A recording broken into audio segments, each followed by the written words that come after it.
तो हेलो नमस्कार दोस्तों, स्वागत है आप सभी का मेरे यूट्यूब चैनल पे। मैं हूं डॉक्टर सचिन शर्मा। और जैसा कि आप जानते हैं कि मध्य प्रदेश के सभी कॉलेज के स्टूडेंट्स के लिए मैं इंपॉर्टेंट वीडियो लेक्चर लेकर के आता रहता हूं। तो आपको जैसा कि चैनल पे दिखाई दे रहा है, स्क्रीन पे दिखाई दे रहा है, तो स्क्रीन पे आपको पेपर दिखाई दे रहा है विक्रम यूनिवर्सिटी उज्जैन का। तो जी हाँ दोस्तों, तो ये पेपर जो है आज ही की तारीख पे हुआ है, मतलब कि 1 अप्रैल को ही ये पेपर हुआ है। और 3 से 5 बजे की शिफ्ट में ये पेपर हुआ है और थर्ड ईयर का पेपर है। थर्ड ईयर के सभी स्टूडेंट का पेपर है, चाहे वो बीए के हों, चाहे वो बीएससी के हों, चाहे बीकॉम के हों, चाहे वो बीबीए बीसीए या बीएचएससी के हों। वो इसलिए क्योंकि ये पेपर है वोकेशनल सब्जेक्ट का। तो वोकेशनल सब्जेक्ट जो है वो सभी स्टूडेंट का सेम होता है। और जैसे कि आप जानते हैं थर्ड ईयर के स्टूडेंट्स का है ये पेपर। तो इसमें मैं आपको बताना चाहूँगा कि जैसा कि आप जानते हैं कि उच्च शिक्षा विभाग के द्वारा जारी सिलेबस के अकॉर्डिंग ही सारी यूनिवर्सिटी के सिलेबस हैं। एमपी की जितनी भी यूनिवर्सिटी उन सभी में उच्च शिक्षा विभाग के द्वारा जारी जो सिलेबस है उसके अकॉर्डिंग ही पेपर आ रहा है और उसी के अकॉर्डिंग जो सिलेबस जो है वो चल रहा है। तो ये जो पेपर है ये पूछा गया है, फूड प्रिजर्वेशन टेक्निक का पेपर है, खाद्य संरक्षण तकनीक का पेपर है। तो ये पेपर आपको हेल्प कर सकता है कि किस तरीके से क्वेश्चन आते हैं, या फिर इसमें से हो सकता है कि कोई सा क्वेश्चन आपसे भी पूछा जा सकता है। तो आइए शुरुआत करते हैं कि 2 घंटे का पेपर है, 70 मार्क्स मैक्सिमम है और 25 मार्क्स इसके पासिंग मार्क्स हैं। तो सेक्शन ए जो है इसमें क्या पूछा गया है, सेक्शन ए में जो है आपके ऑब्जेक्टिव टाइप क्वेश्चंस पूछे गए हैं। तो पहला क्वेश्चन है, दही उत्पादन में कौन सा सूक्ष्म जीव शामिल होता है। तो दही उत्पादन में कौन सा सूक्ष्म जीव शामिल होता है। ऑप्शन इकोलाई, लैक्टोबैसिलस बुल्गेरिकस, स्ट्रेप्टोकोकस थर्मोफाइलस, या दोनों बी और सी। तो इसका आंसर है ऑप्शन डी, दोनों बी और सी। मतलब कि इसका आंसर लैक्टोबैसिलस बुल्गेरिकस भी है और स्ट्रेप्टोकोकस थर्मोफाइलस भी है। मतलब कि जो दही बनाने की जो प्रोसेस है उसमें ये दोनों लैक्टोबैसिलस और स्ट्रेप्टोकोकस दोनों बैक्टीरिया का रोल होता है। फिर आपका जो अगला ऑब्जेक्टिव टाइप क्वेश्चन पूछा था वो ये था कि सबसे पुरानी खाद्य संरक्षण तकनीक जो है वो कौन सी है। तो इसका आंसर है सुखाना और निर्जलीकरण। मतलब कि बी वाला ऑप्शन सही है, ड्राइंग एंड डिहाइड्रेशन। तो ओल्डेस्ट जो प्रिजर्वेशन टेक्निक है वो है सुखाना और निर्जलीकरण। अगला क्वेश्चन है, बल्ब और कंदों में अंकुरण अवरोध के लिए उपयोग की जाने वाली विकिरण।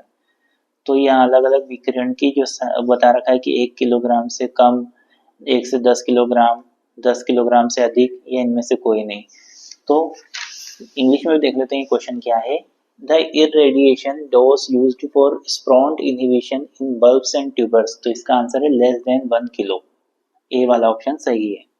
अब आ जाते हैं सेक्शन बी में। तो सेक्शन बी में जो है 8 मार्क्स के क्वेश्चन पूछे गए हैं। चार क्वेश्चन आपको करना है, हर क्वेश्चन 8-8 नंबर का है और मैक्सिमम वर्ड लिमिट इन्हें रखी है 200 शब्दों की। तो 4 क्वेश्चन हल करने हैं और हर एक क्वेश्चन 8-8 नंबर का है। तो पहला क्वेश्चन इसमें पूछा है, खाद्य पदार्थों के वर्गीकरण पर टिप्पणी लिखिए, right A note on classification of food. दूसरा क्वेश्चन पूछा है, धूप में सुखाना और निर्जलीकरण के बीच अंतर लिखिए, write difference between sun drying and dehydration.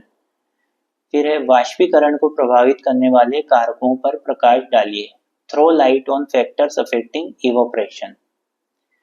खाद्य उद्योग में विकिरण प्रसंस्करण के उपयोग लिखिए, write uses of radiation processing in food industry. अगला क्वेश्चन है, खाद्य संरक्षण में बंध्याकरण की भूमिका पर टिप्पणी लिखिए, right A note on roll of sterilisation in food preservation. उसके बाद में सेक्शन सी पे आ जाते हैं। तो सेक्शन सी में जो है क्या क्वेश्चन पूछा गया है, लॉन्ग आंसर टाइप क्वेश्चन हैं। 16 नंबर का एक प्रश्न है, मतलब कि आपको 2 प्रश्न जो है इसमें हल करना है, उत्तर देना है। 16 नंबर के क्वेश्चन हैं। तो पहला क्वेश्चन इसमें जो है वो पूछा गया है, प्रशीतित भंडारण और फ्रीजिंग के दौरान भोजन में परिवर्तन का विस्तृत वर्णन कीजिए।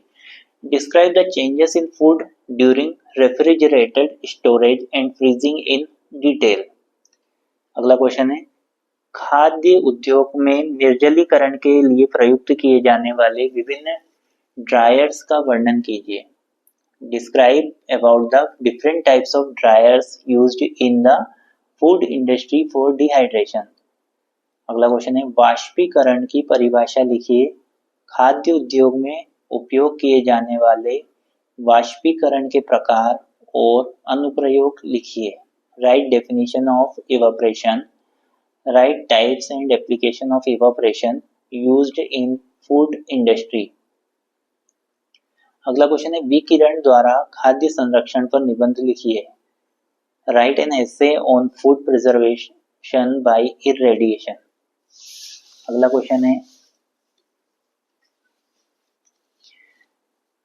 विगलन क्या है?